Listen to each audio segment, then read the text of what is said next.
Hola, mi nombre es María Elena, tengo 68 años y vivo en la Ciudad de México. Durante 15 años, creí conocer a mi familia, creí que mis 3 nietos eran hijos legítimos de mi yerno, hasta que un día encontré fotografías escondidas que destruyeron todo lo que pensaba saber. Descubrí que mi propia hija tuvo esos 3 hijos con nuestro vecino, y que todos lo sabían menos yo.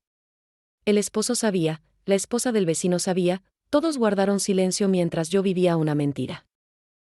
Hoy estoy aquí porque ya no puedo cargar sola con este secreto, porque necesito contarle al mundo cómo la traición puede esconderse detrás de sonrisas familiares. Si alguna vez sentiste que tu familia te ocultaba algo, si has vivido entre mentiras disfrazadas de amor, esta historia es para ti.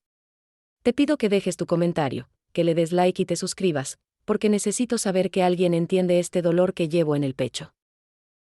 Mi nombre es María Elena Rodríguez, tengo 68 años, y vivo en la Ciudad de México desde hace más de 3 décadas.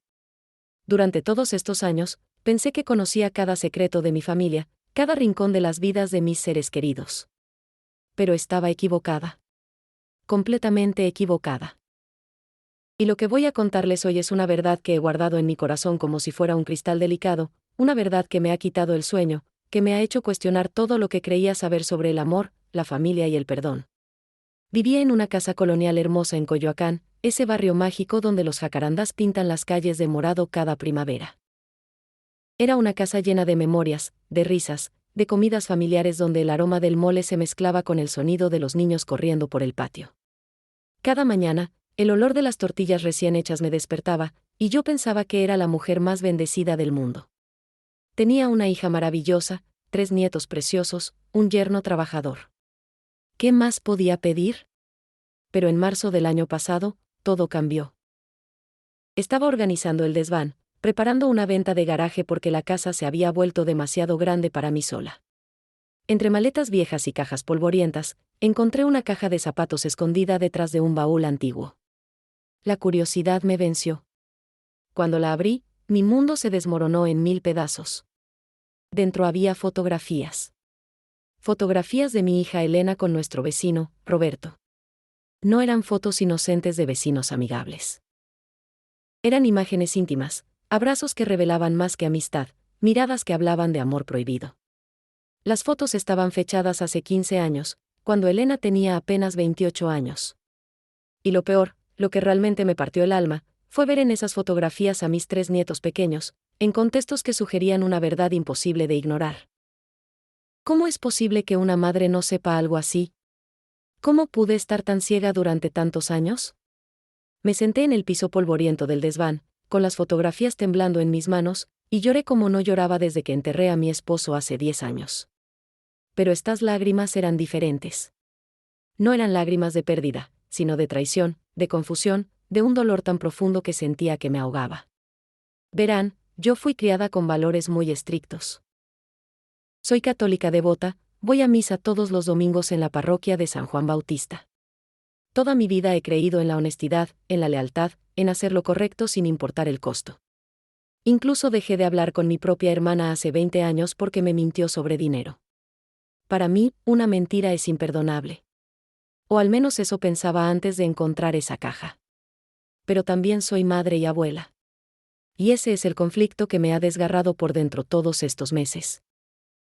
Porque por un lado, todo en mí grita que esto está mal, que las mentiras deben ser expuestas, que la verdad debe salir a la luz. Pero por otro lado, están mis nietos.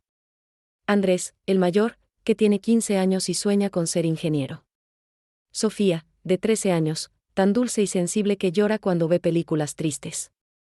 Y el pequeño Diego, de 12 años, que me abraza todas las noches antes de irse a dormir y me dice que soy la mejor abuela del mundo. ¿Cómo puedo destruir su mundo? ¿Cómo puedo ser yo quien les quite la inocencia y la seguridad de su familia? Estas preguntas me han perseguido día y noche. Me levanto a las 3 de la mañana, incapaz de dormir, y camino por mi casa vacía, recordando todas las cenas familiares, todas las celebraciones, todos los momentos felices que ahora me parecen construidos sobre una mentira gigantesca. Esa noche de marzo, después de encontrar las fotografías, no pude cenar. Me senté en mi mecedora favorita, la que mi esposo me regaló en nuestro 20º aniversario, y recé el rosario completo 3 veces. Le pedí a la Virgen de Guadalupe que me diera sabiduría, que me mostrara el camino correcto. Pero las respuestas no llegaron. Solo silencio y más preguntas. Al día siguiente, miré a mis nietos con ojos nuevos. Andrés tiene los ojos color miel, exactamente como Roberto, nuestro vecino. Sofía tiene el mismo hoyuelo en la barbilla que él. Y Diego, mi pequeño Diego, tiene la misma risa fuerte y contagiosa. ¿Cómo no lo vi antes? ¿Cómo pude estar tan ciega? Y así comienza mi historia. Una historia de secretos enterrados, de verdades dolorosas, de decisiones imposibles. Porque después de encontrar esa caja, tuve que decidir qué hacer con la verdad. ¿La expongo y destruyo a mi familia? ¿La escondo y me convierto en cómplice de la mentira? Les prometo que al final de esta historia, entenderán por qué tomé las decisiones que tomé, por qué guardé este secreto como si fuera el tesoro más preciado, y cómo finalmente encontré paz en medio del caos. Esta es mi confesión. Esta es mi verdad. Y espero que cuando terminen de escucharla, puedan entender que el amor de una abuela es más fuerte que cualquier verdad, más poderoso que cualquier dolor. Durante 2 meses completos, de marzo a mayo, me convertí en detective de mi propia familia. Cada mañana me despertaba con un nudo en el estómago, preguntándome qué nueva evidencia encontraría ese día. Pero no podía simplemente confrontar a Elena. Necesitaba entender primero. Necesitaba saber la verdad completa antes de decidir qué hacer con ella. Roberto, nuestro vecino, vive a solo 3 casas de distancia. Él y su esposa americana, una mujer rubia llamada Patricia que llegó de Texas hace 20 años, siempre fueron amables y cordiales. Roberto trabajaba en construcción, Patricia daba clases de inglés en una escuela privada. Parecían la pareja perfecta. Pero ahora, mirándolos con nuevos ojos, veía cosas que antes ignoraba. Roberto siempre encontraba excusas para pasar por mi casa. Necesitaba azúcar, o herramientas, o simplemente quería saludar. Y casualmente, sus visitas siempre coincidían con los momentos en que mi yerno Javier estaba de viaje. Javier es empresario, tiene una cadena de restaurantes entre México y Estados Unidos, y viaja constantemente. Durante años, pensé que Roberto simplemente era un vecino atento que se preocupaba por 2 mujeres solas cuando el hombre de la casa no estaba. Qué ingenua fui. Comencé a observar a Elena con más cuidado. Mi hija es profesora de inglés, trabaja en la misma escuela donde Patricia enseña. Tiene 43 años ahora, pero en las fotografías que encontré tenía apenas 28. Era joven, hermosa, llena de vida. Y aparentemente, muy sola. Javier estaba construyendo su imperio de restaurantes, ausente más días de los que estaba presente. Elena criaba a 3 niños prácticamente sola, y yo estaba demasiado ocupada con mis propias actividades de la iglesia para darme cuenta de su soledad. Un día de abril, mientras tomaba café en la terraza, vi a Roberto salir de su casa temprano en la mañana. Llevaba flores frescas, un ramo hermoso de rosas rojas. Pensé que eran para Patricia, pero él caminó directo hacia el cementerio local. Lo seguí a distancia, sintiéndome ridícula por espiar a mi vecino, pero necesitaba saber. Lo vi poner las flores en una tumba pequeña, y cuando se fue, me acerqué a leer la lápida. Era la tumba de su padre, quien murió hace 15 años. La fecha me golpeó como un puñetazo, murió exactamente en el periodo cuando las fotografías fueron tomadas. Volví a casa con más preguntas que respuestas. Comencé a revisar álbumes de fotos familiares antiguos, buscando pistas que había pasado por alto. Y las encontré. En la fiesta de primer cumpleaños de Andrés, Roberto estaba allí, más presente en las fotos que el propio Javier. En el bautizo de Sofía, Roberto cargaba a la bebé con una ternura que ahora me parecía sospechosa. En las fotos de la primera comunión de Diego, Roberto estaba justo al lado de Elena, sus manos casi tocándose. Hablé con vecinos antiguos, haciéndomela casual, preguntando sobre los viejos tiempos. Doña Carmela, que vive en la esquina y ve todo desde su ventana, me contó sin que yo preguntara directamente que Elena y Roberto solían ir juntos a clases de baile folclórico en el centro cultural. Hacían una pareja hermosa bailando, me dijo con una sonrisa nostálgica. Tu yerno debería haber aprendido a bailar como Roberto. Cada palabra era como un cuchillo en mi corazón. Fui a la parroquia de San Juan Bautista un martes por la tarde, cuando sabía que el padre Miguel estaría solo organizando los registros. Le pregunté sobre el grupo de voluntarios de hace 15 años. Ah, sí, recordó. Elena y Roberto eran muy activos. Organizaban eventos para los niños pobres, siempre trabajaban juntos. Eran un gran equipo. Un gran equipo. Las palabras resonaron en mi cabeza durante días. Visité la cafetería donde Elena solía ir cuando los niños eran pequeños. El dueño, don Alfredo, me reconoció inmediatamente. Doña María Elena, qué gusto verla. ¿Cómo está su hija? Hace años que no la veo por aquí. Ella y el señor Roberto solían venir todos los jueves por la tarde, después de sus clases de baile. Se sentaban en esa mesa del rincón y platicaban durante horas. Me señaló una mesa pequeña junto a la ventana, donde la luz del sol creaba patrones dorados en la madera vieja. Cada descubrimiento era una confirmación más de mis peores temores. Pero también empecé a entender algo más profundo. Elena no solo había tenido una aventura pasajera. Había tenido una relación completa, una vida paralela que duró años. Y los niños, mis preciosos nietos, eran el resultado de ese amor prohibido. Una noche de mayo, mientras preparaba tamales en mi cocina, escuchando música de Juan Gabriel porque siempre me relaja, tuve una revelación. Los niños no eran el problema. Los niños eran inocentes, producto de las decisiones de los adultos. Ellos no pidieron nacer de esta situación complicada. Ellos solo querían ser amados, protegidos, cuidados. Y yo los amaba con cada fibra de mi ser, sin importar quién fuera su padre biológico. Pero había algo más que necesitaba saber. Necesitaba entender si Javier sabía la verdad. ¿Era posible que él también estuviera viviendo una mentira, criando hijos que no eran suyos sin saberlo? O peor aún, sabía la verdad y había decidido callar por alguna razón que yo no podía imaginar. Observé a Javier con más atención durante las siguientes semanas. Él llegaba de sus viajes cansado, estresado, pero siempre saludaba a los niños con cariño. Los ayudaba con la tarea, jugaba fútbol con Andrés en el parque, enseñaba a Sofía a tocar guitarra. Parecía un padre amoroso. Pero también noté algo más, nunca miraba a los niños directamente a los ojos por mucho tiempo. Siempre desviaba la mirada, como si algo en sus rostros le causara dolor. Durante una cena familiar en mi casa, observé a todos cuidadosamente. Roberto y Patricia estaban allí, como siempre lo habían estado durante años. Patricia parecía incómoda, bebiendo vino más rápido de lo normal, pidiendo irse temprano. Roberto evitaba mirar a Elena, y Elena evitaba mirar a Javier. Era como una danza cuidadosamente coreografiada de miradas evitadas y silencios cargados. ¿Cuántos de ellos conocían la verdad completa? ¿Era yo la única que acababa de despertar de años de ceguera? Esa noche, después de que todos se fueron, me senté en mi mecedora y lloré nuevamente. Pero estas lágrimas eran diferentes. Ya no eran solo de dolor, sino también de determinación. Necesitaba proteger a mis nietos, eso estaba claro. Pero también necesitaba la verdad completa. Y estaba lista para buscarla, sin importar cuánto doliera el camino. Julio llegó con su calor sofocante y su humedad que hace que la ropa se pegue a la piel. Pero yo sentía un frío interno que ningún sol mexicano podía calentar. Después de meses de observación y descubrimientos, finalmente reuní el coraje para confrontar a Elena.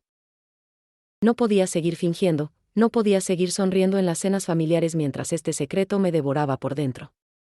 Le envié un mensaje de texto, algo inusual para mí porque prefiero las llamadas, pero necesitaba que quedara por escrito.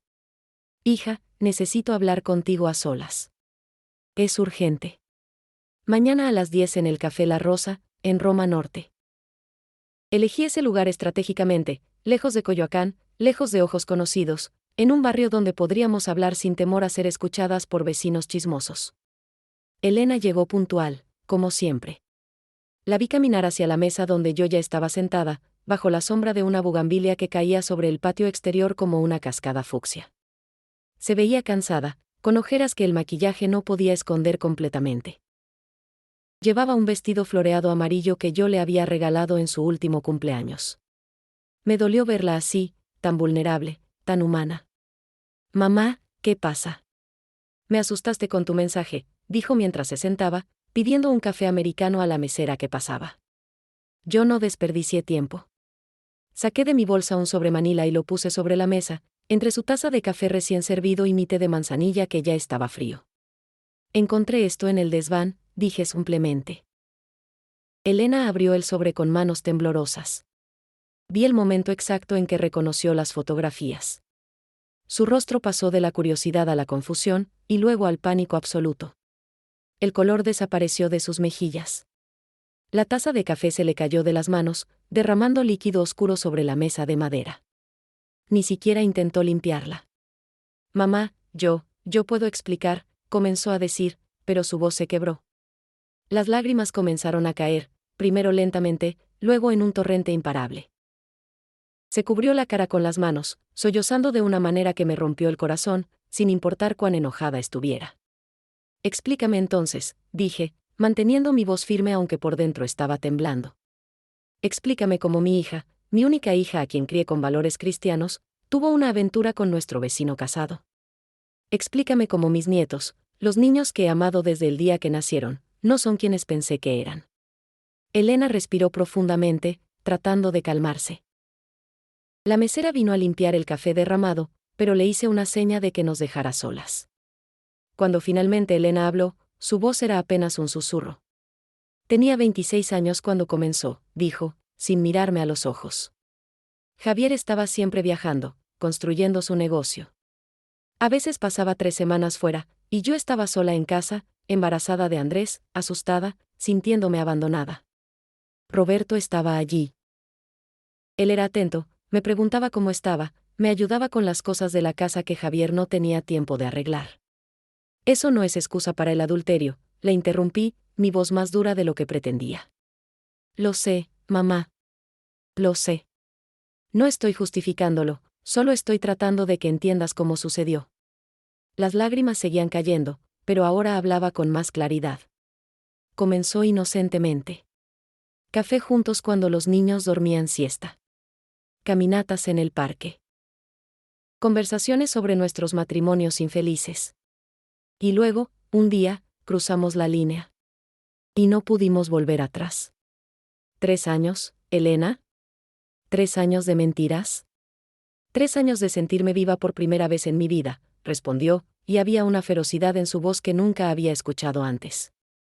3 años de ser vista, escuchada, valorada. Roberto me hacía sentir especial. Me llevaba a bailar, me escribía poemas, recordaba pequeñas cosas sobre mí que Javier ni siquiera sabía. Y sí, tuve 3 hijos durante ese tiempo. 3 hijos que amo más que a mi propia vida. ¿Javier sabe?, pregunté, aunque ya sospechaba la respuesta. Elena asintió lentamente. Descubrió hace 5 años.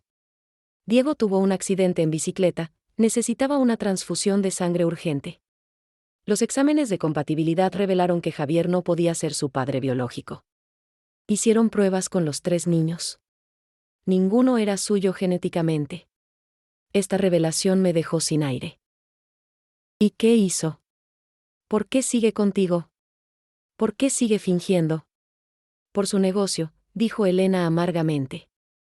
Por su preciosa imagen de hombre de familia tradicional que necesita para sus clientes conservadores en Monterrey. Hicimos un trato. Yo nunca más hablaría con Roberto, y él nunca revelaría la verdad públicamente. Por los niños, dijo. Pero realmente era por él, por su reputación, por su dinero. Me recosté en la silla, sintiendo que el mundo daba vueltas. ¿Roberto sabe que Javier sabe? No. Solo lo sabemos Javier y yo. Y ahora tú. Elena finalmente me miró directamente a los ojos. Mamá, por favor, no puedes decirle a nadie. Los niños no pueden saber. Destruiría sus vidas. Ya es suficientemente difícil vivir con esta mentira sin añadir más dolor. ¿Y Patricia? ¿La esposa de Roberto sabe? Elena se encogió de hombros. No lo sé. Nunca hemos hablado de ello. Después de que Javier descubrió, Roberto y yo cortamos todo contacto. Solo somos vecinos cordiales ahora, nada más. Nos quedamos en silencio por un largo rato. El café bullía a nuestro alrededor con vida normal, parejas riendo, estudiantes trabajando en laptops, el sonido de la máquina de espresso silbando. Todo parecía tan ordinario, tan ajeno al drama que estábamos viviendo. No sé qué hacer con esta información, admití finalmente. Parte de mí quiere gritar la verdad desde los tejados. Parte de mí quiere proteger a mis nietos de cualquier dolor. Y parte de mí simplemente quiere que esto no sea real. Yo siento lo mismo todos los días, dijo Elena suavemente. Mamá, cometí errores terribles. Lo sé y vivo con la culpa cada segundo. Pero amo a mis hijos. Y necesito tu ayuda para protegerlos. Pagué la cuenta y nos fuimos del café sin haber resuelto nada, pero al menos ahora la verdad estaba entre nosotras, ya no era un secreto que yo cargaba sola. Mientras caminaba hacia mi auto, sentí el peso de una decisión imposible sobre mis hombros. ¿Qué haría ahora con esta información? ¿Cómo podría mirar a mis nietos sabiendo lo que sabía? Y más importante, ¿cómo podría perdonar a mi hija cuando mis propios valores me decían que lo que hizo era imperdonable? Agosto en la Ciudad de México es un mes de lluvias torrenciales que caen por las tardes, limpiando las calles pero dejando el aire aún más húmedo y pesado. Era el tipo de clima que hace que los huesos viejos duelan, que hace que uno quiera quedarse en casa bajo una manta. Pero yo tenía una misión. Si iba a entender completamente esta situación, necesitaba escuchar la versión de Roberto. Lo llamé desde un teléfono público en el mercado de Coyoacán, un lugar donde nadie me reconocería usando un teléfono que no era el mío. Le pedí que nos encontráramos en un parque en Polanco, lejos de nuestro vecindario. No le di opciones ni explicaciones. Solo le dije que necesitaba hablar con él urgentemente y que era sobre Elena y los niños. Llegó 20 minutos tarde, sudando copiosamente, no solo por el calor sino claramente por los nervios. Llevaba una camisa de trabajo manchada de cemento y pintura. Sus ojos color miel, los mismos ojos que veía cada día en el rostro de mis nietos, evitaban los míos. Nos sentamos en una banca bajo un árbol de jacarandá, aunque no estaba en flor en esa época del año. Doña María Elena, comenzó a decir, pero lo interrumpí inmediatamente. No quiero excusas, Roberto. Quiero la verdad. Toda la verdad. Saqué algunas de las fotografías de mi bolsa y las puse entre nosotros en la banca. Encontré estas. Elena ya me contó su versión. Ahora quiero escuchar la tuya. Roberto tomó las fotografías con manos temblorosas. Una sonrisa triste apareció en su rostro al verlas. Éramos tan jóvenes, murmuró. Tan ingenuos pensando que podíamos mantener esto en secreto para siempre. ¿Por qué lo hiciste?, pregunté directamente. Tenías una esposa. Elena tenía un esposo. ¿Por qué arriesgar todo? Roberto suspiró profundamente, pasándose una mano por el cabello oscuro que ahora tenía hebras grises. Mi matrimonio con Patricia siempre fue complicado. Nos casamos muy rápido, ella quería salir de Texas, yo quería a alguien que me ayudara a mejorar mi inglés para conseguir mejores trabajos. No había amor real, solo conveniencia mutua. Y luego conocí a Elena. Y decidiste que estaba bien destruir dos familias por tus sentimientos, dije fríamente. No fue así, protestó débilmente. Al principio, solo éramos amigos. Ella estaba tan sola, doña María Elena. Javier la dejaba semanas enteras, embarazada, con un bebé pequeño. Yo solo quería ayudar. Pero luego nos enamoramos. No fue planeado, no fue intencional. Simplemente sucedió. El amor no es excusa para la traición, le recordé, las mismas palabras que le había dicho a Elena. Lo sé. Créame que lo sé. Todos estos años, he vivido con la culpa. Roberto finalmente me miró directamente. Pero también he vivido con el conocimiento de que tengo 3 hijos hermosos que nunca podré reconocer públicamente. ¿Sabe lo que es eso? ¿Ver a sus propios hijos crecer llamando a otro hombre papá? Esta confesión me tomó por sorpresa. No había esperado que él sintiera tanto dolor. Elena dice que cortaron contacto hace 5 años. ¿Por qué? Roberto se quedó callado por un momento largo. Javier descubrió la verdad. No sé cómo exactamente, Elena nunca me dio todos los detalles. Solo me llamó una noche, llorando, diciéndome que teníamos que terminar todo contacto o él arruinaría nuestras vidas. Que revelaría todo públicamente, destruiría mi matrimonio, mi reputación en el vecindario, el futuro de los niños. Así que acepté. ¿Qué más podía hacer? ¿Patricia sabe? Pregunté la pregunta que había estado quemando en mi mente. Roberto asintió lentamente. Descubrió hace unos 7 años. Encontró mensajes viejos en una computadora vieja que pensé que había borrado. Lloró durante días. pero luego, sorprendentemente, decidió quedarse. ¿Por qué? Por las mismas razones prácticas por las que nos casamos, explicó Roberto con amargura. No tiene familia en Estados Unidos. Ha construido toda su vida aquí en México. Tiene 50 años, enseña inglés, no tiene mucho dinero ahorrado. Divorciarse significaría volver a Texas admitiendo el fracaso ante su familia conservadora. Así que hicimos un trato. Ella nunca mencionaría el affair, y yo nunca tendría contacto con Elena nuevamente. ¿Y has cumplido ese trato? Al pie de la letra, dijo con firmeza. No he hablado con Elena en 5 años excepto por saludos corteses cuando nos cruzamos en la calle. No he estado a solas con ella ni un segundo. Ni siquiera miro a los niños directamente porque duele demasiado. Nos sentamos en silencio mientras una lluvia ligera comenzaba a caer. La gente en el parque corría buscando refugio, pero nosotros nos quedamos allí, dejando que las gotas nos mojaran. ¿Alguna vez pensaste en mudarte?, pregunté.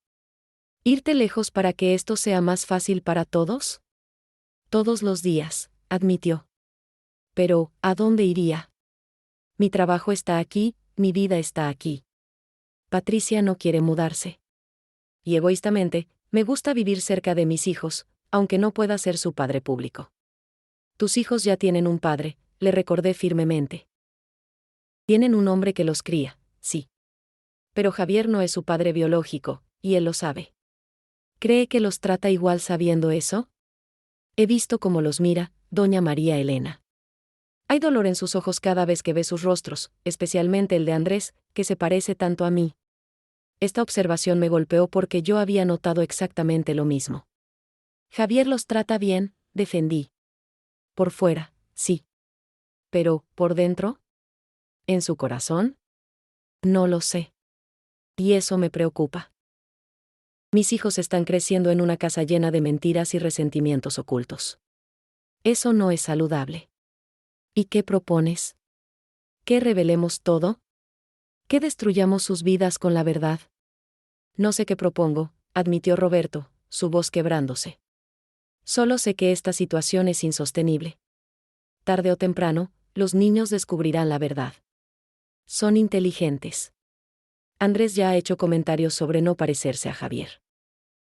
Sofía preguntó el otro día por qué tiene ojos color miel cuando nadie más en la familia los tiene. ¿Cuánto tiempo más podemos mantener esta farsa? Me levanté de la banca, sintiéndome repentinamente muy vieja y muy cansada. No tengo las respuestas, Roberto. Pero te diré esto, si realmente amas a esos niños, encontrarás una manera de protegerlos de todo este dolor. Y si eso significa mudarte lejos, entonces eso es lo que debes hacer. Roberto también se levantó, mirándome con ojos llenos de tristeza. ¿Y si la mejor manera de protegerlos es quedándome cerca, aunque no pueda ser parte de sus vidas? ¿Y si mi presencia silenciosa es mejor que mi ausencia completa? No tuve respuesta para eso. Caminé hacia la salida del parque, dejándolo allí bajo la lluvia que ahora caía más fuerte. Pero sus palabras se quedaron conmigo. Todos los adultos en esta situación estaban atrapados en una red de decisiones imposibles, tratando de hacer lo mejor para niños que nunca pidieron estar en medio de este lío. 3 días después de mi encuentro con Roberto, Patricia apareció en mi puerta. Era un jueves por la tarde, ese momento tranquilo después de comer cuando normalmente tomo una siesta. Pero el timbre sonó insistentemente, y cuando abrí, allí estaba ella, con su cabello rubio recogido en una coleta, sus ojos azules rojos de llorar, y una expresión de determinación que me sorprendió. Doña María Elena, ¿podemos hablar?, preguntó en su español con acento texano que después de 20 años en México todavía no había perdido completamente. Roberto me contó sobre su conversación en el parque. Necesitamos hablar, las dos solas, mujer a mujer. La dejé entrar, sintiendo una mezcla de curiosidad y aprensión. Preparé café, porque en México los problemas siempre se discuten mejor con algo caliente entre las manos. Nos sentamos en mi sala, rodeadas de fotos familiares que ahora me parecían mentiras enmarcadas. Patricia tomó su taza con ambas manos, como si necesitara el calor para darse valor. Sé que Roberto le contó que descubrí el affair hace 7 años, comenzó directamente. Pero lo que no le contó es que durante ese tiempo, yo también busqué consuelo en otro lado. Esta confesión me tomó completamente desprevenida. ¿Tuviste una aventura? No físicamente, aclaró rápidamente. Pero emocionalmente, sí. Había un maestro de matemáticas en la escuela donde trabajo, un hombre de Guadalajara, divorciado, dulce, atento. Empezamos a tomar café juntos, a compartir nuestras vidas, nuestros problemas matrimoniales. Él sabía sobre Roberto y Elena. Yo necesitaba a alguien con quien hablar, alguien que no me juzgara. ¿Cuánto tiempo duró eso?, pregunté, fascinada a pesar de mí misma. 2 años. Hasta que él consiguió un trabajo mejor en Puebla y se mudó. Nunca nos besamos, nunca fuimos más allá de conversaciones profundas y largas caminatas en el parque. Pero en mi corazón, lo amaba. Y eso me hizo darme cuenta de que no tenía derecho moral para juzgar a Roberto tan duramente. Patricia tomó un sorbo de café antes de continuar. Por eso decidí quedarme en mi matrimonio. Parte fue por razones prácticas, sí. Pero parte fue por culpa. Sentí que si yo también había buscado amor fuera de mi matrimonio, aunque no lo consumara físicamente, ¿quién era yo para condenar a Roberto? Pero la situación de ustedes es diferente, argumenté. ¿Los niños? Los niños son inocentes en todo esto, me interrumpió Patricia firmemente. Y esa es exactamente la razón por la que vine aquí hoy. Roberto me dijo que usted descubrió la verdad. Elena se lo confesó, él también habló con usted. Y ahora todos los adultos que conocemos este secreto debemos tomar una decisión juntos sobre qué hacer. ¿Qué propones?, pregunté, intrigada por su tono de liderazgo inesperado. Propongo una alianza, dijo Patricia, inclinándose hacia adelante. Usted, yo, Elena, Roberto, y probablemente necesitamos incluir a Javier también. Todos debemos sentarnos juntos y acordar cómo manejar esto de la manera menos dañina posible para Andrés, Sofía y Diego. Porque tarde o temprano, ellos descubrirán la verdad. Y cuando eso suceda, necesitamos tener un plan. Su lógica era impecable, aunque la idea de sentarnos todos juntos me llenaba de pavor. ¿Y si Javier se niega? Él tiene mucho que perder si esto se vuelve público. Javier tiene que entender que el secreto ya no es sostenible, dijo Patricia con firmeza. Andrés tiene 15 años. Pronto pedirá su licencia de conducir, necesitará documentos, tal vez querrá hacer pruebas de ADN por curiosidad como hacen todos los adolescentes ahora. No podemos seguir escondiéndonos detrás de mentiras que cada día se vuelven más frágiles. Me gustó esta mujer tejana que había estado viviendo a 3 casas de distancia durante años sin que yo realmente la conociera. Tenía una fortaleza práctica que México no le había quitado, un enfoque directo que yo respetaba. Hay algo más que necesitas saber, dije, decidiendo confiar en ella completamente. Algo que descubrí hace unas semanas y que le da a esta historia una dimensión aún más complicada. Le conté sobre las cartas que encontré de mi madre, sobre el primer amor que tuve antes de casarme, sobre cómo ese hombre resultó ser el padre de Roberto. Patricia me miró con los ojos muy abiertos. Entonces Roberto es el hijo de tu primer amor.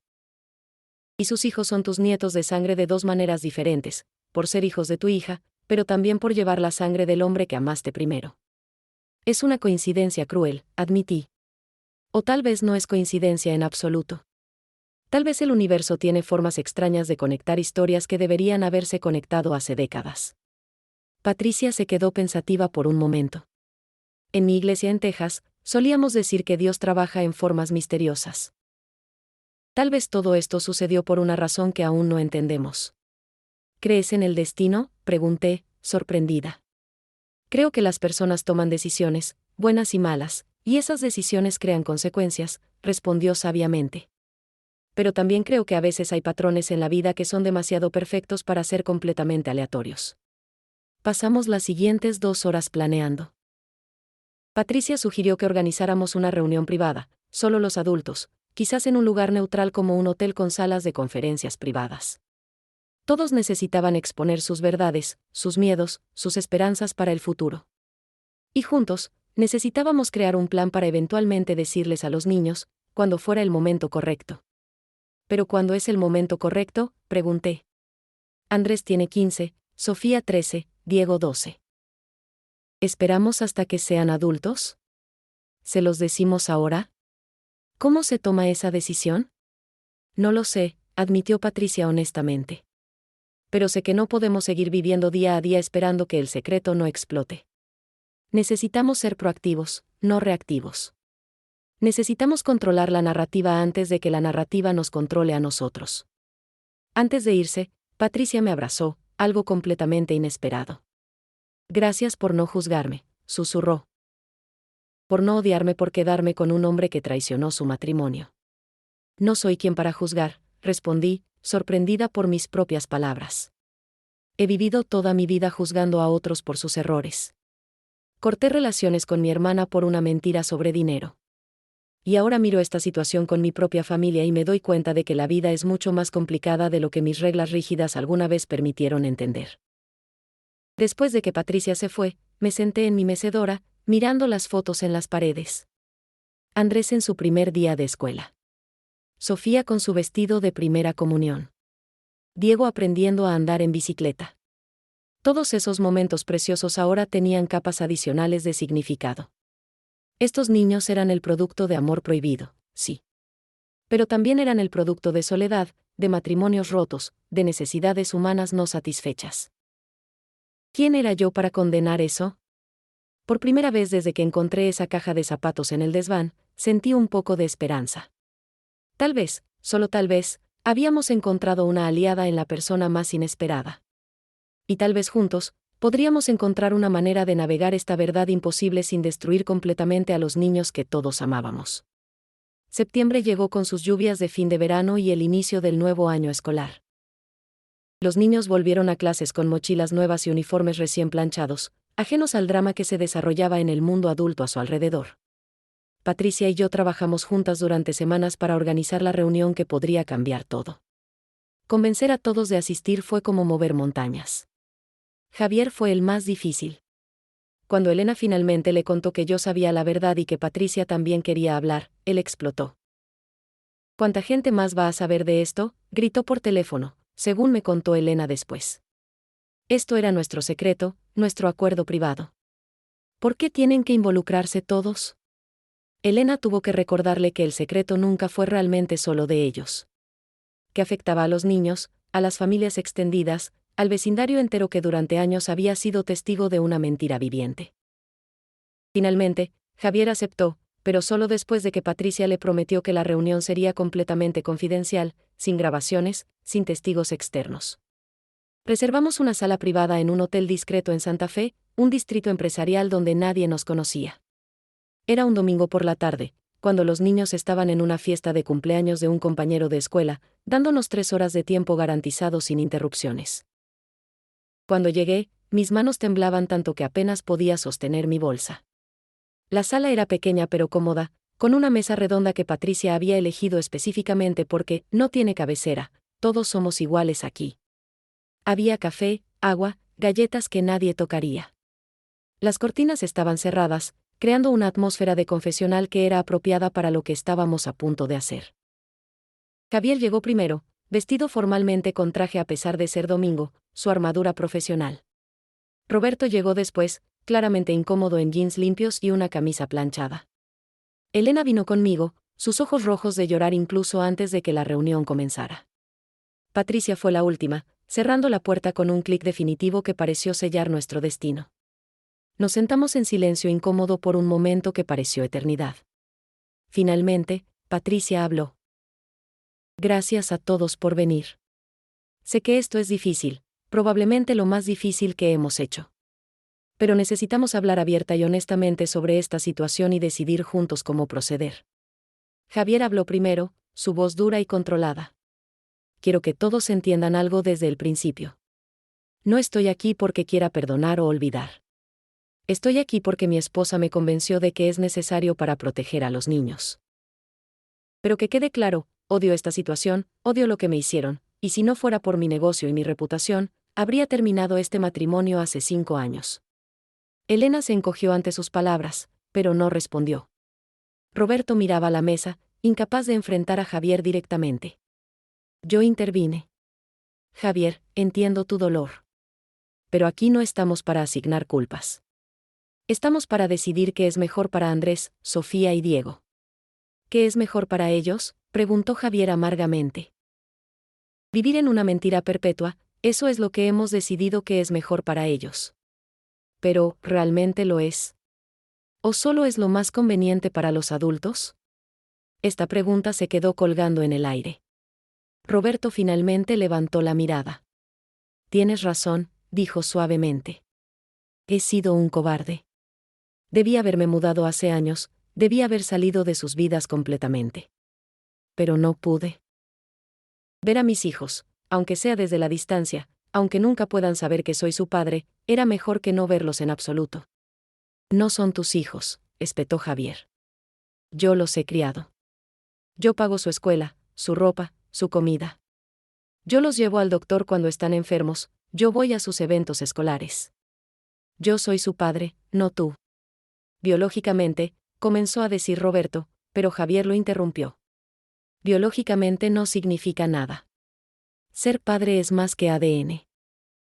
Es estar presente, día tras día, año tras año, incluso cuando descubres que te han mentido de la peor manera posible. La voz de Javier se quebró, la primera emoción real que había mostrado más allá de la ira. ¿Creen que no me duele? ¿Creen que no veo los ojos de Roberto cada vez que miro a Andrés? ¿O su sonrisa en Sofía? ¿O su manera de reír en Diego? Elena finalmente habló, su voz apenas un susurro. Javier, lo siento. He dicho esas palabras 1000 veces, pero sé que nunca serán suficientes. Arruiné nuestro matrimonio. Arruiné tu vida. Pero por favor, no dejes que mi error arruine la vida de nuestros hijos también. Tus hijos, corrigió Javier cruelmente. De ti y de él. El ambiente en la sala era tan tenso que podía sentirse físicamente. Patricia intervino nuevamente, su voz calmada pero firme. Suficiente. Esto no está ayudando. Todos hemos sido heridos, todos hemos cometido errores. Yo incluida. Pero ahora necesitamos enfocarnos en el futuro, no en el pasado. ¿Qué futuro?, preguntó Javier. ¿Uno donde seguimos mintiendo hasta que los niños tengan 18? ¿Y luego qué? ¿Les decimos cuando sean adultos y puedan odiarnos con toda su capacidad adulta de comprender la traición? Yo había estado callada demasiado tiempo. Hay otra opción, dije. Una que no he mencionado porque me aterraba incluso considerarla. Pero cuanto más pienso en esto, más creo que es la única opción honesta. Todos me miraron. Les decimos la verdad. No ahora, no de golpe. Pero empezamos a prepararlos, gradualmente, para una verdad que eventualmente necesitarán saber. Estás loca, dijo Javier inmediatamente. Eso los destruiría. No decírseles también los destruirá, respondí firmemente. De diferentes maneras, pero igual de profundas. Andrés ya está haciendo preguntas sobre por qué no se parece a ti. Sofía está notando las tensiones en la casa. Diego siente que algo está mal aunque no puede identificar qué. Los niños siempre saben cuando los adultos están mintiendo, Javier. Tal vez no saben los detalles, pero sienten la falsedad. Patricia asintió. Doña María Elena tiene razón. Y hay otra razón para decirles eventualmente, información médica. ¿Qué pasa si uno de los niños necesita conocer su historial genético completo? ¿Qué pasa si desarrollan una condición que requiere conocer su verdadera herencia biológica? No podemos poner sus vidas en riesgo por proteger nuestros sentimientos. Esta última razón pareció alcanzar a Javier de una manera que los argumentos emocionales no pudieron. Él era, después de todo, un hombre de negocios, práctico hasta el final. ¿Y cómo proponen que hagamos esto? Nos sentamos todos juntos en la sala y decimos, por cierto, ¿han sido mentidos toda su vida? Por supuesto que no, dije. Trabajamos con terapeutas familiares. Preparamos el terreno. Tal vez empezamos con Andrés, el mayor, de manera individual. Le damos tiempo para procesar antes de decirle a los otros dos. Lo hacemos con amor, con apoyo, asegurándonos de que saben que son amados sin importar qué. ¿Y mi reputación?, preguntó Javier. ¿Mi negocio? ¿Qué pasa cuando esto se vuelve público? No tiene que volverse público, dijo Patricia. Esta es información privada de familia. Los niños pueden decidir qué hacer con ella cuando sean mayores. Pero al menos no estarán viviendo una mentira. Pasamos las siguientes 2 horas debatiendo, llorando, ocasionalmente gritando. Roberto admitió que su mayor miedo era que los niños lo odiaran. Elena admitió que su mayor miedo era perderlos completamente. Javier admitió que su mayor miedo era ser visto como el tonto que crió hijos de otro hombre. Patricia admitió que su mayor miedo era que toda la verdad saliera, incluyendo cómo ella también había buscado conexión emocional fuera de su matrimonio. Finalmente, llegamos a un acuerdo tentativo. Esperaríamos 6 meses más, hasta después de las celebraciones de Navidad y Año Nuevo. En ese tiempo, Elena y Javier irían a terapia de pareja intensiva. Los niños comenzarían terapia individual bajo el pretexto de ayuda con el estrés escolar. Y Patricia, Roberto y yo nos reuniríamos regularmente para asegurarnos de que todos estaban alineados en nuestro enfoque. Cuando salimos de esa sala de hotel 3 horas después, no éramos amigos. Ni siquiera éramos aliados cómodos. Pero éramos 5 adultos que finalmente habían acordado poner las necesidades de 3 niños inocentes por encima de sus propios egos y miedos. Y eso era un comienzo. Octubre llegó con el Día de Muertos acercándose rápidamente, esa celebración hermosa donde los vivos honran a los muertos con altares de flores de cempasúchil, pan dulce y fotografías de aquellos que nos dejaron.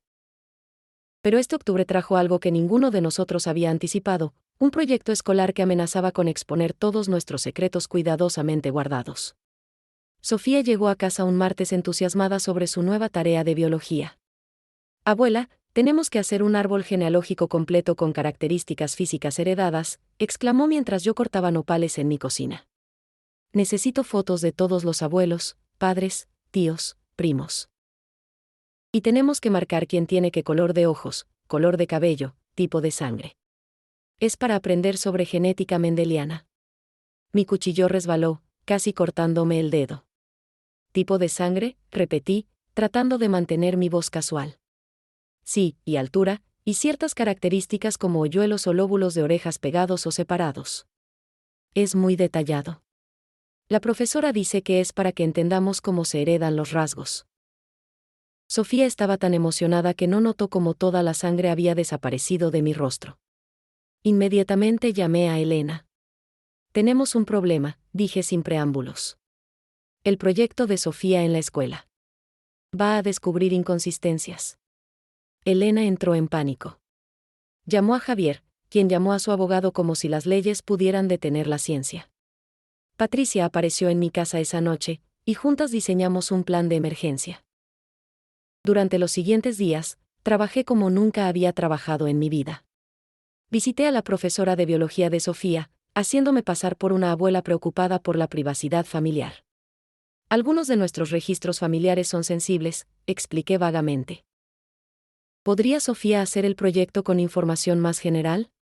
¿Tal vez enfocarse en características visibles en lugar de tipos de sangre? La profesora, una mujer joven de Oaxaca con ojos amables, parecía confundida por mi petición. «Señora Rodríguez, el tipo de sangre es información médica básica que todos deberían conocer de sus familias. No estoy pidiendo ADN ni nada invasivo». Tuve que ser más creativa. Le conté una mentira parcial, que había adopciones en la familia que algunos miembros no querían discutir públicamente. Que Sofía era una niña sensible que podría verse afectada emocionalmente por discrepancias que no entendía completamente. La profesora finalmente accedió a modificar los requisitos para Sofía específicamente, permitiéndole enfocarse en características observables como color de ojos y cabello en lugar de información genética más profunda. Pero el daño ya estaba hecho en otro frente. Andrés, siempre el más curioso de los 3, escuchó sobre el proyecto de su hermana y decidió investigar por su cuenta. Una tarde lo encontré en mi sala, con mi laptop abierta, buscando por qué no me parezco a mi padre. «Andrés, ¿qué estás haciendo?», pregunté, tratando de sonar casual aunque mi corazón latía violentamente. «Abuela, mira esto», dijo, girando la laptop hacia mí. Había abierto una página sobre genética básica. Dice aquí que el color de ojos es heredado. Papá tiene ojos cafés oscuros. Mamá tiene ojos cafés. Pero yo tengo ojos color miel. Dice que es muy raro que eso suceda a menos que haya genes recesivos, pero investigué y nadie en la familia de mamá o papá tiene ojos color miel. ¿Nadie excepto? Se detuvo. Pude ver el momento exacto en que una idea cruzó su mente adolescente, una idea que rápidamente desechó por ser demasiado imposible, demasiado terrible para considerar. «Nadie excepto don Roberto de la Calle», terminó lentamente. Mi boca se secó completamente. «Andrés, la genética es complicada. No puedes asumir cosas solo por el color de ojos. Lo sé, abuela. Es solo, curioso, ¿sabes? Siempre me han dicho que me parezco al abuelo de papá, pero en las fotos viejas que tenemos, él tenía ojos cafés también. ¿De dónde saqué estos ojos entonces? Había una pregunta más profunda en su voz, una que me aterrorizaba responder. Esa noche convoqué otra reunión de emergencia. Esta vez en mi casa, después de que los niños se durmieran. Los 5 adultos nos sentamos en mi comedor, las mismas caras tensas del mes anterior, pero ahora con un sentido de urgencia aún mayor. Se está desmoronando más rápido de lo que pensamos, dijo Elena, con pánico en su voz. Andrés está haciendo preguntas directas. ¿Qué hacemos? Javier, sorprendentemente, fue quien habló con más calma. Tal vez es hora. Tal vez el universo está forzándonos a hacer lo que deberíamos haber hecho hace años. Todos lo miramos sorprendidos. He estado en terapia individual como acordamos. Mi terapeuta ha estado trabajando conmigo sobre esto. Y una cosa que dijo me quedó: los secretos siempre salen. Siempre. La única pregunta es si controlamos cómo salen o si permitimos que exploten por sí solos. ¿Estás diciendo que deberíamos decirle a Andrés?, preguntó Roberto, su voz mezclando esperanza y terror. Estoy diciendo que Andrés ya está a medio camino de descubrirlo él solo, respondió Javier. Y cuando los adolescentes descubren que sus padres les han mentido, la traición se siente 10 veces peor que si se lo hubieran dicho directamente. Patricia asintió. Javier tiene razón. Y hay algo más. Mi madre en Texas está muy enferma. Necesito ir a visitarla pronto, podría ser por semanas. No puedo estar aquí para apoyar este proceso si esperamos mucho más. La conversación se extendió hasta las primeras horas de la mañana. Finalmente, tomamos una decisión que me aterrorizaba pero que sabía era necesaria: le diríamos a Andrés la verdad antes de que terminara octubre. Solo el primero, dándole tiempo para procesar antes de decidir cuándo y cómo decirles a Sofía y Diego. Pasamos una semana preparándonos. Elena practicó 1000 veces cómo comenzar la conversación. Javier trabajó con su terapeuta sobre cómo manejar sus propias emociones durante la revelación. Roberto y Patricia acordaron estar disponibles si Andrés quería conocer la versión de ellos. Y yo recé más rosarios de los que había rezado en toda mi vida. El día finalmente llegó. Era un sábado lluvioso, el tipo de día donde el cielo gris parece reflejar la pesadez de nuestros corazones. Elena y Javier llevaron a Andrés a un lugar neutral, el mismo café en Roma Norte donde Elena y yo habíamos tenido nuestra primera conversación sobre esto. Le dijeron que necesitaban hablar con él sobre algo importante, algo de familia. Yo no estuve allí para esa conversación, fue decisión de Elena y Javier hacerlo solos. Pero Elena me llamó 3 horas después, llorando tan fuerte que apenas podía entender sus palabras. Se lo tomó mal, mamá. Peor de lo que imaginamos. Gritó, lloró, nos llamó mentirosos. Dijo que toda su vida es una mentira. Y luego salió corriendo. Está caminando por las calles bajo la lluvia, no contesta su teléfono. Mi corazón se rompió. Agarré mis llaves y salí a buscarlo. Lo encontré 2 horas después, sentado en una banca en el Parque México, completamente empapado, mirando al vacío. Me senté a su lado sin decir nada, dejando que la lluvia nos mojara a ambos. Finalmente, él habló. Abuela, tú también lo sabías.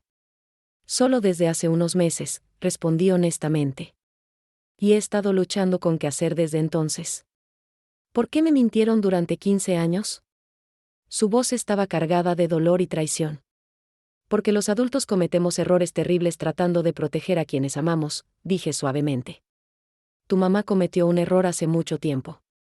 Tu papá, tu padre que te ha criado con amor todos estos años, también cometió un error al guardar el secreto. Todos cometimos errores. Pero hay una verdad que necesitas saber: eres amado. Profunda e incondicionalmente amado. ¿Por quién? ¿Por el hombre que no es realmente mi padre? ¿Por el padre biológico que nunca me reconoció? ¿Por la madre que me mintió desde que nací? Por todos nosotros, dije firmemente. El amor no se define por la biología, Andrés. Se define por las acciones, por estar presente día tras día. Y Javier ha estado presente para ti de maneras que nunca entenderás completamente hasta que seas padre tú mismo. Nos sentamos en esa banca bajo la lluvia, un adolescente destrozado y su abuela igualmente destrozada, tratando de encontrar sentido en un mundo que de repente parecía estar hecho de mentiras. Y yo supe, en ese momento, que los próximos meses serían los más difíciles de nuestras vidas. Noviembre trajo cielos despejados después de las lluvias de octubre, pero las tormentas emocionales en nuestra familia apenas comenzaban. Andrés pasó 2 semanas casi sin hablar con nadie, encerrado en su habitación, faltando a la escuela, ignorando las llamadas y mensajes de todos nosotros. Elena estaba desesperada, Javier se hundía cada vez más en el trabajo, y yo pasaba noches sin dormir preguntándome si habíamos tomado la decisión correcta al revelar la verdad. Fue Roberto quien finalmente rompió el estancamiento. Apareció en mi puerta un miércoles por la tarde, con una determinación en su rostro que nunca había visto antes. Doña María Elena, necesito hablar con Andrés. Sé que tal vez no es mi lugar, sé que tal vez empeorará las cosas. Pero ese muchacho necesita respuestas que solo yo puedo dar. ¿Elena y Javier saben que estás aquí?, pregunté. No. Por eso vine a hablar con usted primero. Necesito su bendición, su permiso como la matriarca de esta familia. Porque si voy a hacer esto, tiene que ser de la manera correcta, con respeto para todos los involucrados. Me senté en mi mecedora, estudiando el rostro de este hombre que había causado tanto dolor pero que también, de maneras retorcidas, había traído vida a mi familia. ¿Qué le vas a decir? La verdad, respondió simplemente. Toda la verdad, incluyendo mis propios fracasos y cobardías. Va a decirle que su madre y yo nos enamoramos en el momento equivocado de nuestras vidas. Que él y sus hermanos fueron creados con amor, aunque ese amor estaba mal dirigido.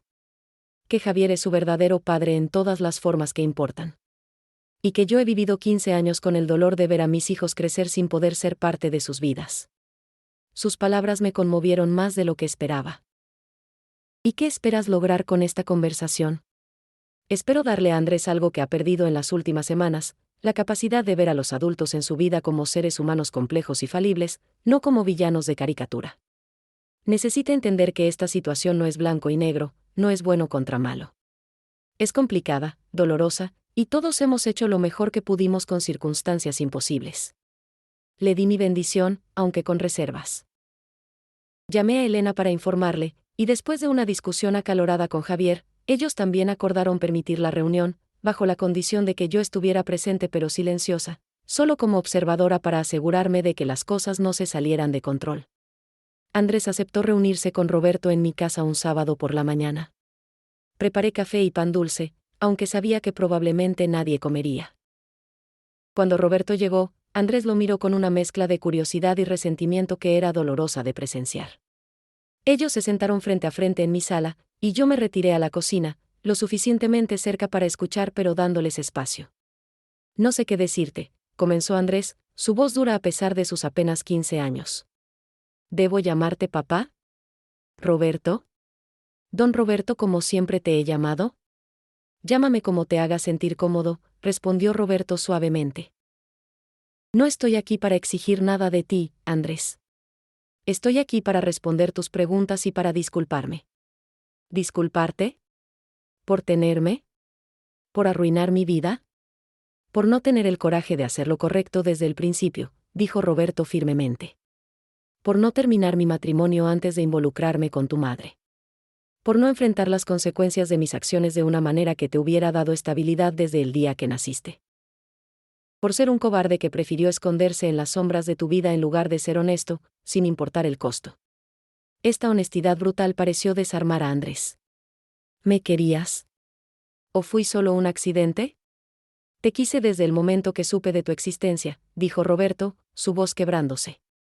Y te he amado cada día desde entonces, aunque desde la distancia.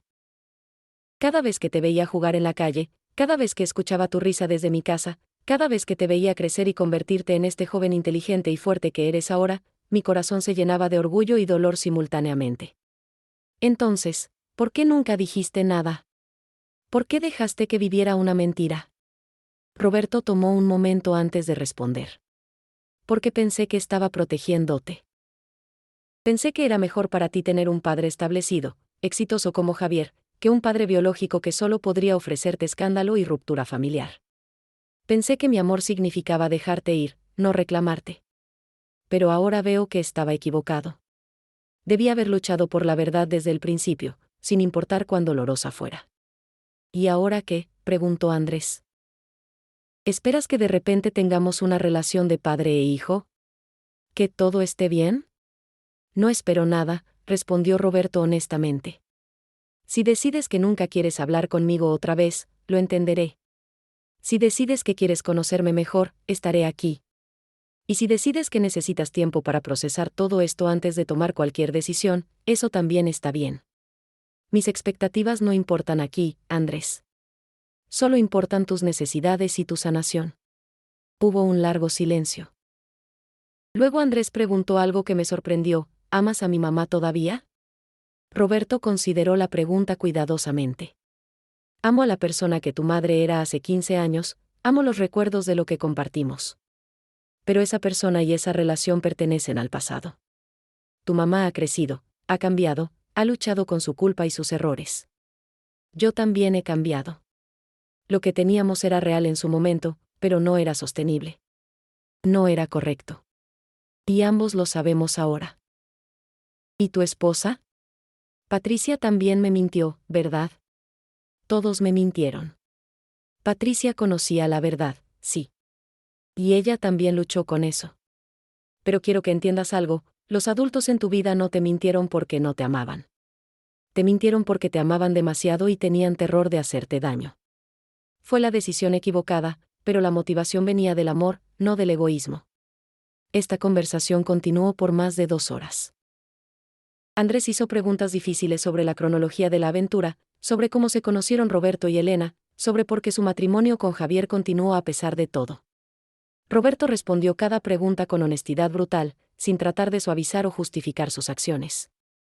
Finalmente, Andrés preguntó: ¿qué hay de Sofía y Diego? ¿Ellos también? Sí, respondió Roberto. Los 3 son mis hijos biológicos. Pero escúchame bien, Andrés, Javier es su padre de todas las maneras que importan. Él ha estado allí para cada momento importante de sus vidas. Él los ha cuidado cuando están enfermos, los ha consolado cuando están tristes, los ha celebrado cuando tienen éxitos. La biología es solo una pequeña parte de lo que hace a alguien padre. Cuando la reunión terminó, Andrés no abrazó a Roberto, pero tampoco salió corriendo enojado como había hecho con Elena y Javier. Simplemente asintió, dijo: gracias por tu honestidad, y subió a su habitación. Era un pequeño paso, pero era un paso. Roberto se quedó conmigo después de que Andrés se fue. Hay algo más que necesito decirle, doña María Elena, dijo. He tomado una decisión. Patricia y yo nos vamos a mudar. ¿A dónde?, pregunté, sorprendida. A Querétaro. Tengo una oferta de trabajo allí, mejor pagada, en una constructora más grande. Pero más importante, es lo suficientemente lejos para darle espacio a esta familia, pero lo suficientemente cerca para estar disponible si los niños alguna vez quieren conocerme mejor. Se detuvo. Y también, necesito empezar de nuevo. Esta calle, esta casa, cada esquina me recuerda mis errores. Patricia también necesita un nuevo comienzo. ¿Cuándo se van?, pregunté, sintiendo una mezcla extraña de alivio y tristeza. En 3 semanas. Antes de Navidad. Pensé que sería el mejor momento, como un símbolo de nuevos comienzos. Roberto me miró directamente a los ojos. Doña María Elena, necesito preguntarle algo. La historia que usted contó sobre mi padre, sobre cómo él fue su primer amor. ¿Es verdad? Cada palabra, confirmé. Entonces hay algo poético en todo esto, ¿no cree? El hijo del hombre que usted amó primero se convirtió en el padre de sus nietos. Es como si el universo estuviera tratando de cerrar un círculo que nunca debió abrirse. Tenía razón. Había algo extrañamente circular en toda esta historia. Pero no era el tipo de círculo que traía paz, era el tipo que revelaba cuán complejas y entrelazadas pueden ser las vidas humanas. El universo tiene un sentido del humor cruel, dije finalmente. Roberto sonrió tristemente. O tal vez solo nos está enseñando que el amor toma muchas formas, y algunas de esas formas son dolorosas pero necesarias para nuestro crecimiento. Después de que Roberto se fue, me senté en mi mecedora y lloré. Lloré por los errores del pasado, por el dolor del presente, y por la incertidumbre del futuro. Pero también sentí, por primera vez en meses, un pequeño destello de esperanza. Tal vez, solo tal vez, estábamos finalmente en el camino hacia la sanación. Diciembre llegó con su tradición de posadas, luces navideñas en cada casa, y el aroma de ponche de frutas llenando las calles de Coyoacán.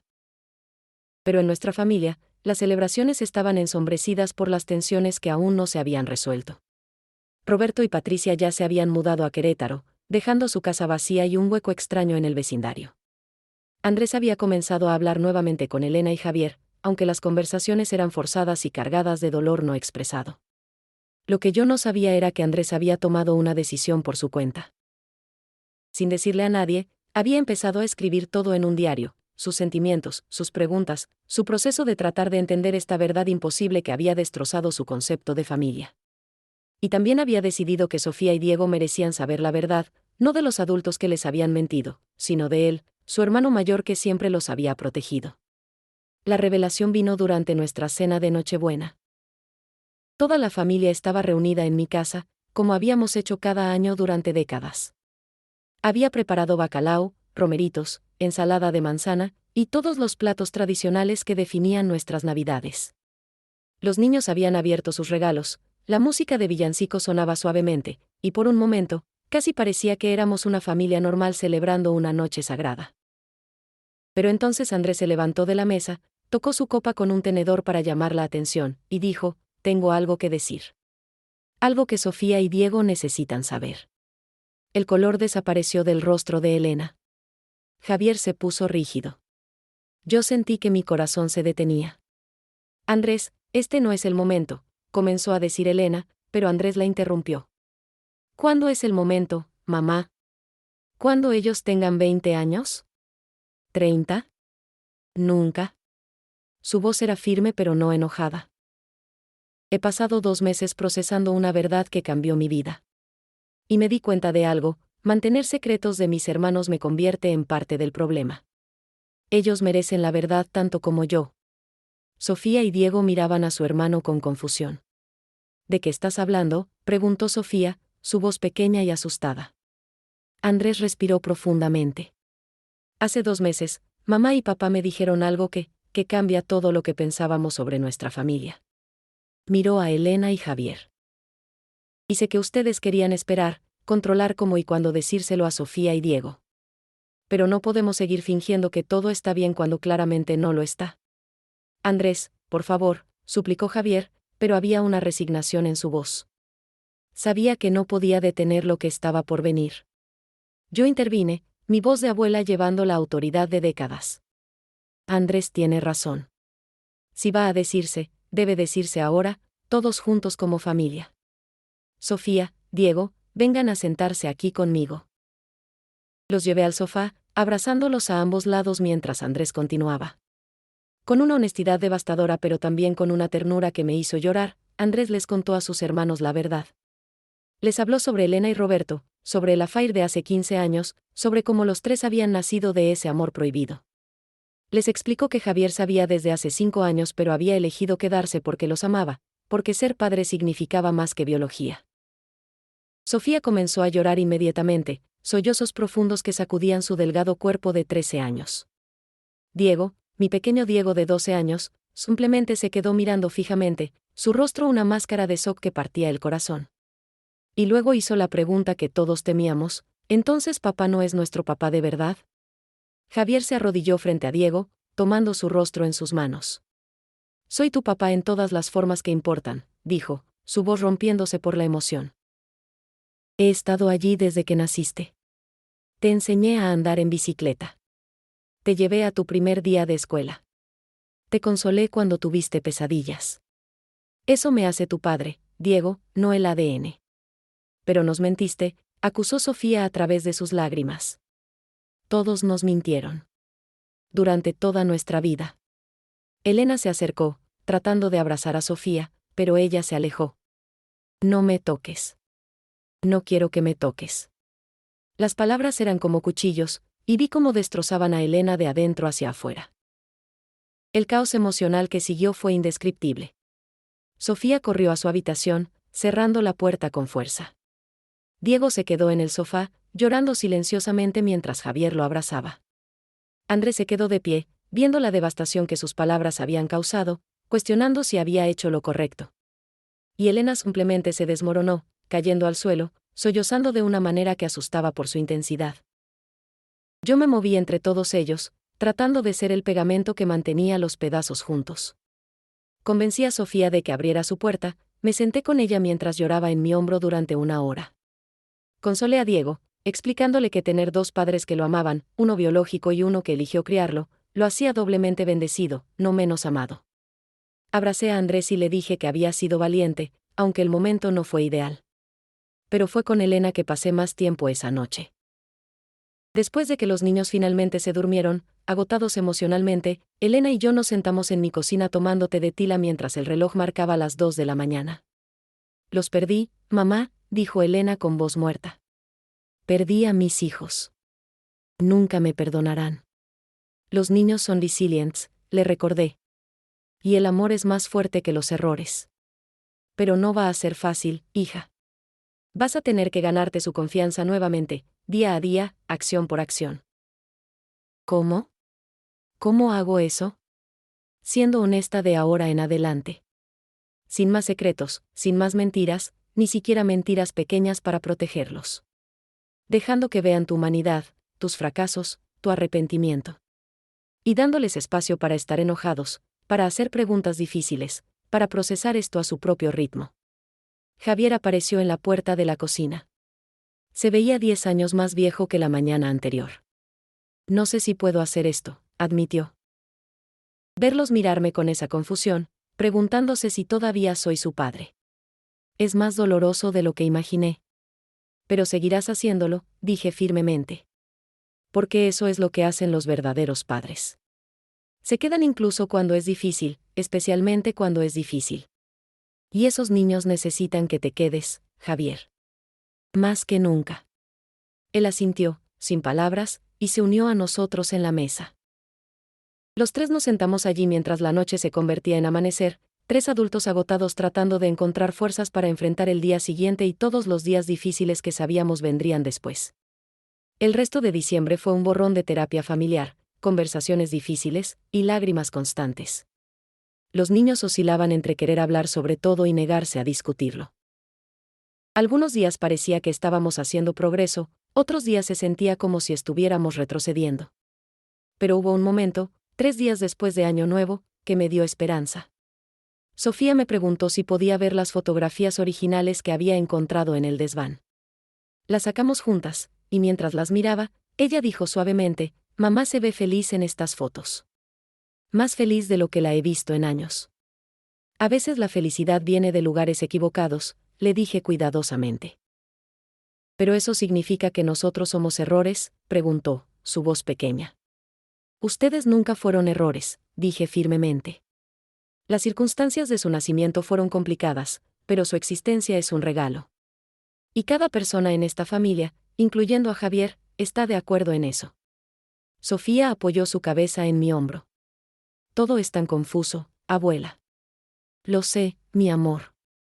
Lo sé. Pero vamos a superarlo juntos. Todos juntos, como familia. Y en ese momento, abrazando a mi nieta mientras mirábamos fotografías de un pasado complicado, creí que tal vez, solo tal vez, sanaríamos. Los primeros meses del nuevo año fueron como caminar sobre vidrio roto, cada paso cuidadoso y doloroso. Pero gradualmente, imperceptiblemente al principio, comenzamos a sanar. La terapia familiar semanal se convirtió en nuestro ancla, un espacio seguro donde todos podíamos expresar dolor, ira, confusión y gradualmente, comprensión. Fue Diego quien dio el primer paso real hacia el perdón. En marzo, durante un partido de fútbol en el parque, se lastimó el tobillo. Javier llegó corriendo desde el trabajo, dejando una reunión importante, y se quedó con él en el hospital hasta altas horas de la noche. Cuando finalmente volvieron a casa, Diego abrazó a Javier y dijo, gracias por ser mi papá, el que importa. Esas palabras, simples pero profundas, rompieron algo en Javier. Lloró por primera vez delante de los niños, lágrimas de alivio y amor que habían estado contenidas durante años. Y en ese llanto compartido, padre e hijo encontraron un nuevo entendimiento. Sofía tomó más tiempo. A los 13 años, estaba en esa edad difícil donde todo duele más, donde la identidad es frágil y la traición se siente absoluta. Ella fue quien insistió en conocer a Roberto, necesitando ponerle cara y historia completa al hombre cuya sangre corría por sus venas. Organizamos un almuerzo en abril, en un restaurante neutral en Polanco, con Patricia también presente. Fue incómodo, tenso, lleno de silencios largos. Pero Sofía hizo sus preguntas, y Roberto las respondió con la misma honestidad brutal que había usado con Andrés meses antes. Al final, ella no lo llamó papá ni prometió mantener contacto. Pero dijo, gracias por decirme la verdad hoy. Eso es más de lo que los otros hicieron durante años. Era un comienzo. Andrés continuó siendo el puente entre todos. Maduraba ante nuestros ojos, transformándose de un adolescente que se sentía traicionado en un joven que entendía la complejidad humana. Comenzó a escribir sobre su experiencia, no para publicar, sino para procesar. Su terapeuta sugirió que algún día ese diario podría ayudar a otras familias navegando situaciones similares. Elena cambió más profundamente que cualquiera de nosotros. La culpa que había cargado durante 15 años finalmente tuvo un lugar donde vivir abiertamente. Dejó de fingir perfección y comenzó a mostrar vulnerabilidad real. Sus conversaciones con los niños se volvieron más honestas, más profundas. Y lentamente, muy lentamente, empezaron a reconstruir confianza. Javier también se transformó. La terapia le ayudó a procesar su propia traición y dolor. Admitió que parte de por qué se quedó no fue solo por el negocio, sino porque genuinamente amaba a esos niños, sin importar su biología. Comenzó a mostrar más afecto, a estar más presente emocionalmente. Los niños notaron el cambio y respondieron a él. En junio, tomé una decisión que me había estado persiguiendo durante meses. Vendí mi casa en Coyoacán, la casa donde todo había comenzado, donde los secretos habían vivido escondidos en sótanos y álbumes de fotos. Era momento de dejar ir el pasado físico, aunque los recuerdos permanecieran. Con el dinero de la venta, compré una casa más pequeña pero encantadora en un vecindario diferente, y establecí un fondo educacional para los 3 nietos. Cada uno tendría dinero garantizado para la universidad, sin importar qué carreras eligieran o cuánto tiempo les tomara decidir. Era mi manera de asegurar que los errores de los adultos no limitaran los futuros de los niños. El día de mi mudanza, mientras empacaba mis pertenencias de 30 años, encontré la caja de zapatos original que había iniciado todo. Las fotografías, las cartas de mi madre sobre mi primer amor, todos los secretos que habían estado escondidos. Por un momento, consideré quemarlos, destruir la evidencia física de nuestro dolor. Pero no lo hice. En su lugar, creé un álbum nuevo, uno honesto que incluía esas fotos junto con fotos actuales de nuestra familia reconstruida. Le escribí una carta larga a cada nieto explicando la historia completa desde mi perspectiva, para que algún día, cuando fueran adultos, pudieran entender no solo qué pasó, sino por qué todos tomamos las decisiones que tomamos. Sellé estas cartas para abrirlas en sus 21º cumpleaños. Patricia me visitó en julio, antes de que ella y Roberto se mudaran permanentemente a Querétaro. Gracias, me dijo simplemente. Por no juzgarme, por incluirme en el proceso de sanación, por verme como algo más que la esposa traicionada. Todos fuimos traicionados de diferentes maneras, respondí. Y todos somos más que nuestros peores momentos. Nos abrazamos, 2 mujeres que nunca habrían sido amigas en circunstancias normales, unidas por la historia más extraña y dolorosa. Ahora, mientras escribo esto en septiembre, casi 18 meses después de encontrar esa caja fatídica, puedo decir que no estamos completamente sanados. La sanación no es un destino sino un proceso continuo. Los niños todavía tienen días malos donde la traición duele nuevamente. Elena y Javier todavía tienen conversaciones difíciles sobre confianza. Roberto vive con la realidad de ser padre biológico sin ser padre presente. Pero también hay momentos hermosos. Diego volvió a reír de esa manera contagiosa que ilumina habitaciones enteras. Sofía está escribiendo poesía sobre identidad y familia que es sorprendentemente madura y hermosa. Andrés fue aceptado en una universidad prestigiosa donde estudiará psicología, inspirado por su propia experiencia de navegar trauma familiar. Y yo, María Elena Rodríguez, a mis casi 70 años, he aprendido las lecciones más importantes de mi vida.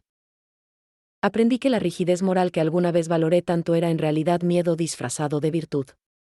Aprendí que el amor verdadero no es perfecto ni limpio, sino complicado y a veces doloroso. Aprendí que perdonar no significa olvidar o excusar, sino elegir la conexión sobre el castigo. He comenzado a hablar abiertamente sobre nuestra experiencia, no en detalles que violarían la privacidad de mi familia, sino en principios generales. Otras abuelas en mi nuevo vecindario, en mi parroquia, me buscan para hablar sobre secretos familiares que han guardado. Les digo lo que aprendí, que la verdad, aunque dolorosa, es más sanadora que las mentiras más cómodas. El mes pasado, me invitaron a hablar en un grupo de apoyo para familias navegando revelaciones de paternidad complejas. Conté mi historia, y vi en los ojos de otros abuelos, otros padres, el mismo dolor y confusión que yo había sentido. Pero también vi esperanza cuando compartí cómo nuestra familia está sanando, lentamente pero genuinamente. Esta historia no tiene un final perfecto donde todos vivimos felices para siempre. Pero tiene un final honesto donde estamos aprendiendo a vivir con verdades complicadas, donde el amor es eligiendo quedarse incluso cuando es difícil, donde la familia se define no por la biología o la perfección sino por el compromiso de mostrarnos mutuamente incluso en nuestros peores momentos. Mis nietos ahora saben que vienen de una historia complicada, que fueron creados en circunstancias imperfectas por personas imperfectas. Pero también saben que son profundamente amados por un círculo amplio de adultos que, a pesar de sus errores, eligieron priorizarlos. Y eso, al final, es lo que importa. He guardado esta verdad como un cristal delicado durante meses, temiendo romperla, temiendo lo que su revelación podría causar. Pero ahora entiendo que algunas verdades necesitan ser sostenidas a la luz, examinadas, procesadas, para que podamos finalmente dejarlas ir y seguir adelante. Esta es mi confesión. Esta es mi historia. Y si hay algo que quiero que saquen de ella, es esto: las familias sobreviven no por ser perfectas, sino por ser honestas. El amor verdadero no es libre de dolor, pero es más fuerte que cualquier secreto. Y nunca es demasiado tarde para elegir la verdad, incluso cuando la verdad cambia todo. Ahora vivo en mi nueva casa, más pequeña pero llena de luz. Los niños me visitan regularmente, trayendo sus vidas, sus problemas, sus alegrías. Elena y Javier están reconstruyendo su matrimonio sobre cimientos honestos por primera vez. Roberto y Patricia están construyendo una vida nueva en Querétaro, y ocasionalmente los niños eligen visitarlos, en sus propios términos. Y yo, la abuela que alguna vez pensó que sabía todo sobre su familia, ahora entiendo que nunca dejaremos de descubrir nuevas capas de verdad, nuevas dimensiones de amor. Cada día es una elección de permanecer abierta, de permanecer honesta, de permanecer conectada incluso cuando es más fácil alejarse. Esta historia comenzó con una caja de fotografías escondida en un desván. Termina con una familia que ya no esconde nada, que ha aprendido que la transparencia, aunque dolorosa, es el único camino real hacia la paz. No todas las historias tienen finales felices tradicionales. Pero tienen finales honestos, finales reales, finales que nos permiten despertar cada mañana y elegir amor sobre miedo, verdad sobre conveniencia, conexión sobre perfección. Y eso, mis amigos, es suficiente. Es más que suficiente. Es todo.